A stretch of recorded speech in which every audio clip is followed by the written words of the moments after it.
يا مساء الفل على أحلى متابعين. في حلقة النهاردة هنشوف أقوى وأضخم 10 مسلسلات ومواسم جديدة رجعت لينا بقوة في 2025. القائمة دي بتضم نهاية الملاحم الأسطورية وأعمال الخيال العلمي الفلسفية اللي هتلعب في دماغك، وصراعات الجريمة والمال اللي هتكشف لك الجانب المظلم من السلطة. معانا العودة القاسية لعالم فول أوت، والوداع الملحمي لسترينجر ثينجز، والمناورات السياسية الذكية لمسلسل ذا دبلومات. فجهز نفسك لرحلة بين الغرب الأمريكي المتوحش والرعب النفسي والحروب النووية. فلو أنت من عشاق الدراما والأكشن والمسلسلات اللي بتغير طريقة تفكيرك، الفيديو ده هو دليلك المثالي. فيلا بينا نبدأ العد التنازلي من المركز العاشر.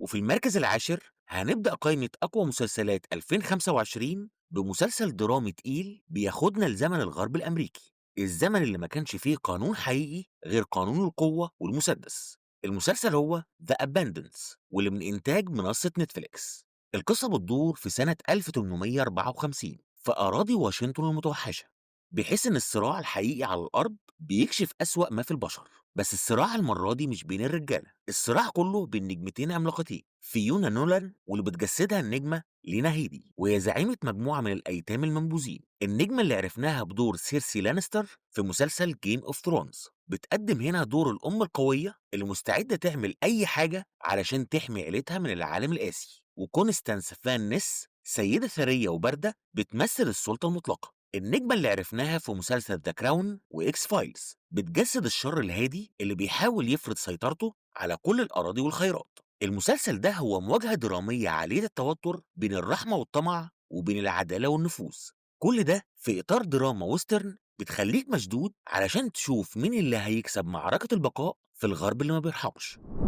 وفي المركز التاسع معانا مسلسل نفسي غامض هيخليك تفكر كويس قبل ما تثق في اللي حواليك، مسلسل ذا بيست إن مي. المسلسل ده من إنتاج منصة نتفليكس ومكون من 8 حلقات، بس كل حلقة هتكون مكثفة ومليانة توتر. المسلسل حقق تقييم قوي وصل ل7.5 على موقع IMDb. القصة بتدور حوالين آجي، الكاتبة المشهورة اللي اتحطمت نفسيا بعد وفاة ابنها، لكن فجأة بيظهر في الحي بتاعها جار جديد، رجل أعمال غامض وناجح، وبتبدأ آجي تشك إن ماضي الراجل ده مش نظيف، خاصة لما بتظهر اتهامات بإنه ورا اختفاء زوجته الأولى. وهنا بتبدأ اللعبة، صراع داخلي ونفسي خطير. هل آجي بتتخيل وبتشوف أوهام بسبب حزنها، ولا هي فعلا بتواجه وحش حقيقي متخفي في صورة رجل أعمال وسيم؟ المسلسل بيعتمد على الأداء الحاد والبارع لكلير دانيس وماثيو ريس. العلاقة بينهم بتتحول من مجرد جيران للعبة قط وفار مميتة، وبتكشف مع كل حلقة أسرار جديدة. لو بتحب الدراما اللي فيها توجهات نفسية وبتخليك تشك في كل كلمة وكل حركة، يبقى المسلسل ده هو اللي هيشد أعصابك في 2025. وفي المركز الثامن هنطير لليابان علشان نشوف واحد من أشرس وأقصى الأعمال التاريخية على الإطلاق، مسلسل لاست ساموراي ستاندينج. المسلسل ده أكشن ودراما وإثارة من إنتاج نتفليكس، ومكون من 6 حلقات لكنها 6 جولات دموية لنهاية عصر الساموراي. المسلسل حقق تقييم وصل ل7.6 على موقع IMDb. قصة المسلسل بتدور في أواخر عصر الساموراي، زمن التحول، زمن السيوف فيه كانت بتختفي والنار والرصاص بيحلوا محل الشرف القديم. المسلسل بيجمع مجموعة من المحاربين السابقين في ساحة دموية أخيرة، بس مش علشان يحققوا النصر، لكن علشان يقاتلوا من أجل معنى وجودهم. كل ساموراي هنا بيحمل ماضيه وذنوبه وشرفه المكسور. المسلسل ده بيقدم معارك سيوف واقعية وقاسية جدا، مفيش فيها تلميع أو مبالغة. التصوير مظلم والأجواء التاريخية بتخليك تحس بقسوة المرحلة اللي كان فيها الصدام ما بين التقاليد القديمة وبداية عالم جديد مفيش مكان فيه للمحاربين. لو بتحب أعمال بتناقش الشرف والخيانة وبتعشق الأكشن اللي بيعتمد على السيوف، يبقى المسلسل ده هو فرصتك علشان تعيش نهاية عصر الساموراي ضربة بضربة. وفي المركز السابع جه وقت نرجع لأكتر مدينة مرعبة في تاريخ الرعب الحديث، جه مسلسل إت ويلكم تو ديري. المسلسل ده هو بريكوال لسلسلة أفلام إت الشهيرة، ومن إنتاج عملاق الجودة HBO ماكس. والمسلسل مكون من 8 حلقات وحقق تقييم قوي وصل ل7.7 على موقع IMDb. القصة هنا بترجع بينا لورا لأوائل الستينات، وقت ما كانت مدينة ديري باينة إنها مدينة هادية، لكن تحت السطح في حاجة بتتحرك، حاجة بتراقب وحاجة بتغذي نفسها على الخوف. المسلسل بيكشف لنا أصل الشر اللي سكن المدينة دي، وبيوريك إزاي الرعب ده بقى جزء من نسيج ديري نفسها، مش مجرد أحداث عابرة. وطبعا الشرير الأساسي بيرجع من جديد، بيني وايز المهرج الراقص، وبنفس الابتسامة اللي تضحكك وتشلك في نفس الوقت. وبيجسد الشخصية النجم العبقري بيل سكارسجارد في دور بيثبت بيه إنه ملك الرعب. لو انت من عشاق اجواء ستيفن كينج والرعب اللي بيبني نفسه واحده واحده والقصص اللي بتخليك تشك في كل ضحكه بريئه، المسلسل ده هيخليك ترجع تبص وراك حتى وانت لوحدك.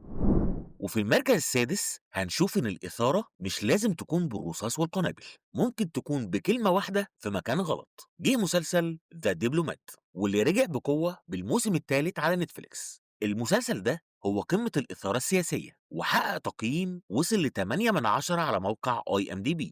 القصة بتدور حوالين كيت، الدبلوماسية الأمريكية القوية اللي بتشتغل سفيرة في المملكة المتحدة في وقت مليان أزمات دولية ممكن تفجر العالم في أي لحظة. الموسم الثالث بيرجع في قلب الأزمة، مناورات سياسية معقدة جدا واتهامات بتطير وتغيير جذري في الخريطة السياسية بعد أحداث صادمة هزت الحكومة الأمريكية. كيت بتواجه ضغط مش طبيعي بين التعامل مع الأزمات العالمية اللي بتتطلب ذكاء خارق، وبين علاقتها المتوترة بزوجها اللي حياتها الشخصية والمهنية متداخلة معاه بشكل خطير. المسلسل بيوريك ازاي المناورات بتحصل في غرف مغلقة، وقد ايه ممكن قرار دبلوماسي واحد يغير تحالفات العالم كله. والجميل في المسلسل انه دراما سريعة جدا والحوارات ذكية لدرجة هتخليك تعيد المشهد علشان تستوعب المعلومة. لو بتحب المسلسلات اللي بتعتمد على الذكاء الحاد وتوريك الضغوط اللي بتواجه القادة في أعلى المناصب، ذا دبلومات هو المسلسل اللي يخليك قاعد قدام الشاشة من أول حلقة. وفي المركز الخامس معانا المسلسل اللي بيوريك قد ايه ممكن تكون حياة الشوارع والسجون قاسية جدا. رجوع قوي جدا في الموسم الرابع من مسلسل مايور اوف كينجستون. المسلسل ده جريمة ودراما وإثارة من إنتاج باراماونت بلس، وحقق تقييم وصل ل 8.1 من 10 على موقع IMDb. القصة بتدور حوالين مايك اللي بيحاول يحافظ على التوازن والقانون في مدينة كينجستون اللي كل اقتصادها بيعتمد على السجون. مايك هو العمدة الغير رسمي للمدينة، والوحيد اللي يقدر يتفاهم مع المجرمين ورجال القانون في نفس الوقت. الموسم الرابع بيبدأ بعد صدمة كبيرة، انهيار عصابات الروس اللي كانت مسيطرة. فراغ السلطة ده بيخلق فوضى خطيرة، حرب عصابات جديدة بتسيطر على الشوارع وتهديدات بتواجه أهل المدينة. مايك بيواجه تحديات أكبر من أي وقت فات بين العصابات الجديدة اللي عايزة تسيطر وبين حارسة السجن الجديدة اللي شخصيتها صعبة ومش هتخلي الأمور سهلة عليه أبدا. المسلسل بيوريك صراع مايك علشان يحافظ على النظام ويحمي اللي حواليه.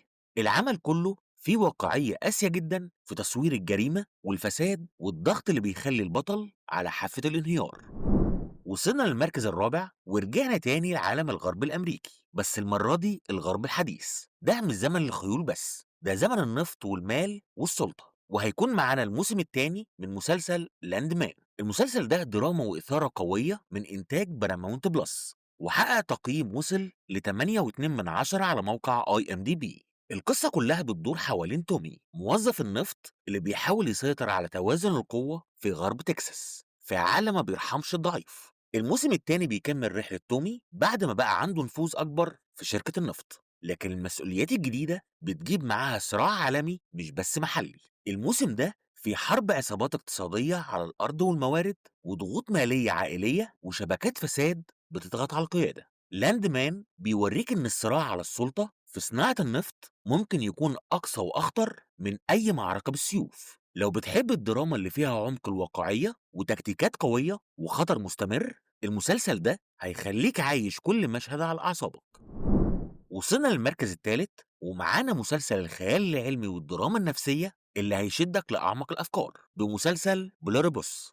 المسلسل ده عمل عميق وفلسفي من إنتاج منصة أبل تي في بلس، وحقق تقييم وصل ل 8.5 من 10 على موقع IMDb.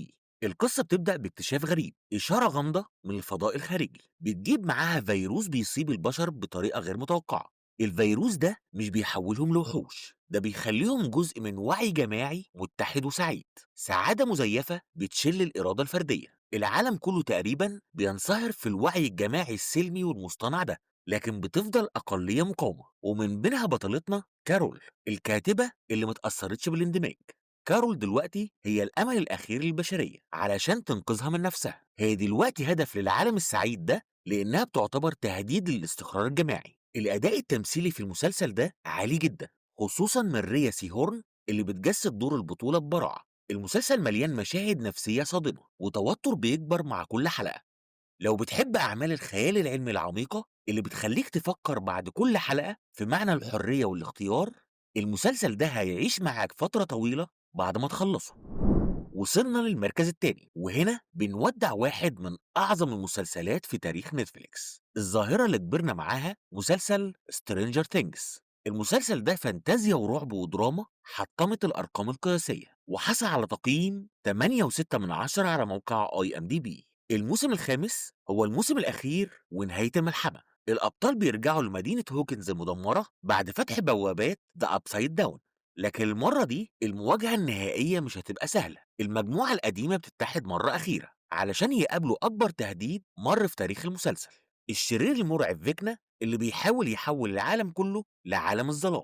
الموسم ده مليان لحظات توتر نفسي ومواجهات ضخمة باستخدام القوى الخارقة ومشاهد فانتازيا مبهرة بتوصل لذروتها. فهل يا ترى هينجح أبطال هوكنز في إنقاذ العالم؟ وهل النهاية هتكون سعيدة زي ما بتمنى ولا لأ؟ لو انت من عشاق الخيال العلمي اللي فيه قلب وروح، الموسم الخامس من سترينجر ثينجز هيعمل لك نهاية ملحمية مش هتتنسي. وبكده نكون وصلنا للقمة. في المركز الأول معانا أكبر ملحمة بعد نهاية العالم، المسلسل اللي دمر التوقعات وأدهش الجماهير، مسلسل فول أوت. المسلسل ده مبني على واحدة من أشهر ألعاب الفيديو في التاريخ، وهو مسلسل حصري وضخم من إنتاج منصة أمازون برايم فيديو، والموسم الثاني هيبدأ عرضه في 17 ديسمبر 2025، ومكون من 8 حلقات هتنزل أسبوعيا. القصة بتاخدنا مرة تانية لبعد نهاية العالم، بعد الكارثة النووية الضخمة. العالم اتغير، المدن اتدمرت، والناجيين اللي خرجوا من الملاجئ المحصنة بيواجهوا مخاطر جديدة، إشاعات ومتحولين وعصابات متوحشة ونظام بقاء قاسي. الموسم ده بيركز على رحلة أبطالنا في الوصول لمدينة نيو فيجاس الأسطورية اللي أصبحت مركز لكل الصراعات على الموارد والقوة في العالم المنهار ده. المسلسل ده مش بس أكشن، ده بيخلط ما بين الدراما القاسية والفكاهة السوداء بذكاء رهيب. كل حلقة هتخليك تسأل مين هيعيش ومين هيضحي بنفسه. الموسم الثاني من فول أوت هو ملحمة تلفزيونية حقيقية ممتعة ومثيرة ودرامية. لو بتحب قصة البقاء والأكشن اللي مليان مفاجآت، فالمسلسل ده هيخليك تعيش تجربة ما بعد نهاية العالم على أصولها. وبكده نكون وصلنا لنهاية قائمتنا لأفضل 10 مسلسلات جديدة في 2025. شفنا مع بعض مسلسلات بتنقلنا بين أقصى مراحل الرعب النفسي في إت ويلكم تو ديري، وبين قسوة الغرب الأمريكي في لاند مان، وصولا للملحمة الكونية في المركز الأول بفول أوت. ودلوقتي جه دورك يا بطل، اكتب لي في التعليقات إيه هو المسلسل اللي متحمس تشوفه أكتر من أي مسلسل تاني في القائمة دي. ولو في مسلسل قوي نسيت احطه في التوب 10، يا ريت تقولي عليه في التعليقات. وما تنساش تدعمني باللايك القوي للفيديو ده، وتشترك في القناة وتفعل الجرس علشان تشوف كل جديد بقدمه